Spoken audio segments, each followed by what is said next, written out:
I'm here with Scott Burt and his son Drew from the Bare Knuckle Boxing Hall of Fame and the Police Gazette Boxing Corporation.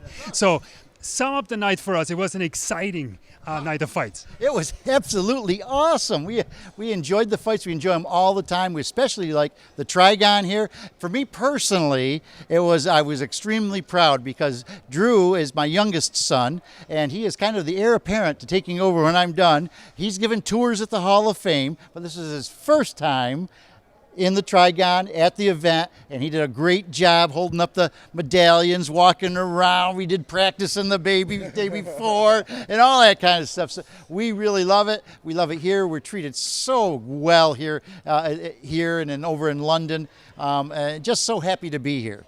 Drew, what drew you to this bare knuckle experience here to really jump in? I mean, your dad is a boxing and bare knuckle historian, right? I guess, you've been growing up with it. Oh, yeah, absolutely. It's been going on for, 12 years now since we started this? We've been doing it, yeah. And so I've always loved watching him, work, give tours and everything, loved the history behind it all, loved watching every fight he's been at. I've always been on pay-per-view, watched it all, and then I thought, I think it's about time I come out and actually see it in person, and wow, what a difference. we flew him in, and he sat in the second row to begin with because there's a lot of blood here, Dad. So that by the last fight, though, he was into it so much, he was right up front watching it. So very good night, great night of fights. The Police Gazette is 142 years old. We're the oldest sanctioning body in the world. We're the umbrella over all bare knuckle fights all throughout the world. So to have that belt that you saw is very special. We've only given out 22 in 142 years. We call it real silk, real sterling, real diamonds, and real history. So what does it take for that belt to be on the line, the Diamond Police Gazette belt? How does that come together? Well, I'd let Drew answer, but I'll take over on this one. The promoters put together the right connection, the right combination of fighters, and then they come to me and say, Scott, does that qualify? But before, what we do is, as we were starting, it's still a new modern sport, even though it's an old sport. When we first started here 3-4 years ago with the moderns, we would take the best fighters, didn't matter where they're from. And now we're trying to channel it so that the best American fighter fights the best London fighter, or European fighter, I should say, and then that's when the belt comes. So Mark, hopefully they'll line him up with the best 135-pounder from Europe, and that would be for the Police Gazette Diamond Belt. Now, we talked earlier, what's really awesome is on June 25th, I believe it is, the first ever International Police Gazette Cup. And when we were over in Dubai, I purchased a very, very large cup, and we've got a statue in front of it of boxers, bare knuckle boxers. It's on marble, and it's going to have Team USA all dressed in red, white, and blue, and Team Europe all dressed in blue. And then they're each getting medallions. The Americans with the eagle, the Europeans with the bull, because that symbolizes Europe. And then the winners get some very, very special medallions that we've never issued before with John L. Sullivan on them.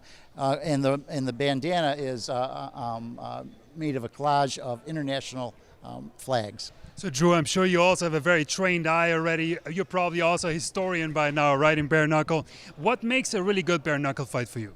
For me, it's just how much people move, how well they're able to size each other up, sort of take a hit, give a hit, and just constant excitement, I guess. Fast action. You told me earlier that fast action. Yeah. And then the crowd gets going too, and it's, oh my gosh, that's something else. I do want to know, did you notice that the ribbons said Police Gazette? They normally say Police Gazette, but this time say Purple Heart Homes. There's two charities that we are always trying to help. Purple Heart Homes helps veterans rebuild their own homes, and so people want to make a donation to that. And then Drew suffers from an eyesight problem. Drew, can you take a second, tell them what it is, and tell them your charity?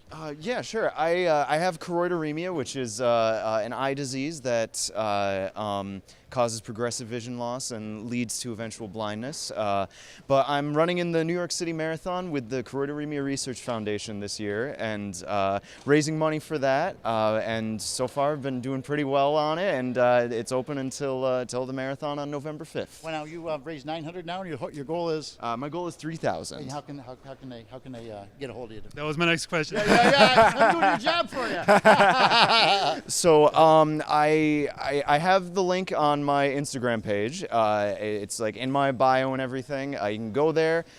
Put any amount of donations will be more than accepted, more than grateful for.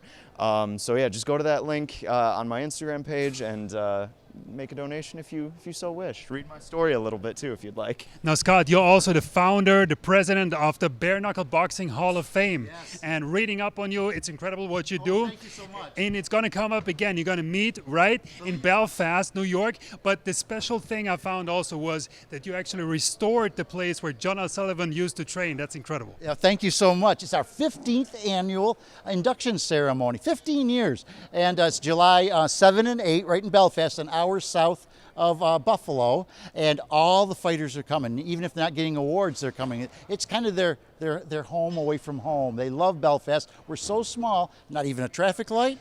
We have 20 kids that graduate from our public high school. We have Amish buggies in the road, but we have the #1 treasure, and that's where Sullivan trained. It was locked up for 130 years.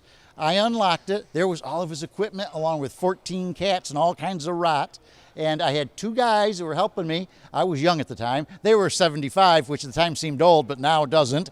And the 3 of us restored it, cut it in half, moved it, put marble statues out in front. It's a sight to see. And one thing a lot of people don't realize is I obtained through Hollywood Apollo Creed's ring that was featured in Rocky II. We have that in our little town. And actually, the Saturday of induction this year, there's going to be a fighter getting married in it.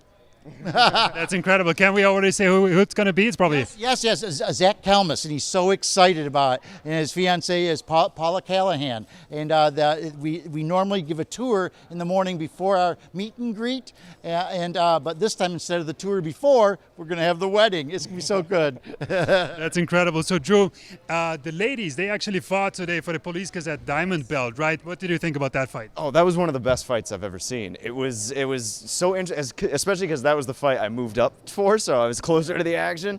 But it was incredible to watch them both fight, to watch them, how they both interacted with each other too. I'm always floored by the displays of showmanship in this sport. It's incredible. But I absolutely loved it. I thought it was an excellent fight. Now you said, Drew, what about the ladies? And I was thinking you're going a different place with that one, because with that suit on, they flock into them. Very true. Are you proud of the ladies? They did so good. Jozette just loves that diamond belt, and Jamie did just a great job. But Jozette had those body punches that Jamie wasn't used to getting, and that affected her. But what a fight! That was really nice, and the camaraderie and the sportsmanship afterwards was wonderful. We always enjoy that. Hi there, I'm Scott Burt, and this is I'm Drew Burt, and we are with Bare Knuckle News, and nobody beats us to the punch.